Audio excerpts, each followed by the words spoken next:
Guys, trust me, this is the best experience. Hey guys, మేమైతే ఇప్పుడు early మార్నింగే, ఇప్పుడు టైం అయితే 8 అవుతుంది. మనమైతే వండర్లాకి వెళ్తున్నాం. అయితే జేఎన్టీలోనే బస్ ఎక్కాం. పర్ పర్సన్ 300 పడింది, అప్ అండ్ డౌన్ అనమాట. ఇంకా బ్రేక్ఫాస్ట్ కూడా బస్సులోనే తినేసాం. అలా వండర్లా అయితే రీచ్ అయ్యాం. రీచ్ అయిన వెంబడినే మనమైతే ఫస్ట్ కాస్ట్యూమ్స్ చేంజ్ చేసేసి మన లగేజ్ అయితే లాకర్ రూమ్లో పడేసాం. మనమైతే వండర్లా వచ్చేసాం గైస్. కాస్ట్యూమ్ చేంజ్ చేసేదాక మెయిన్ రైడ్స్ ఉంటాయి కదా వండర్లాలో, మస్ట్ అండ్ షుడ్ గా ఎక్కాల్సిన రైడ్స్, ఆ రైడ్స్ అన్ని కవర్ చేసేసాం. ఇంట్రెస్టెల్లర్ అయితే మీరు ఖచ్చితంగా వండర్లా వస్తే ఎక్స్పీరియన్స్ చేయాల్సిందే, చాలా బాగుంది. మీరేమంటారు గైస్?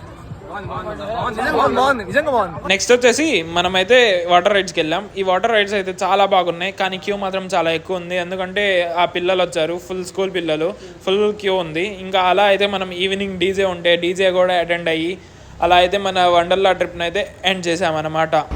సో అలా అయితే మనం మన వండర్లా ట్రిప్ని అయితే ఎండ్ చేసాం. Bye guys.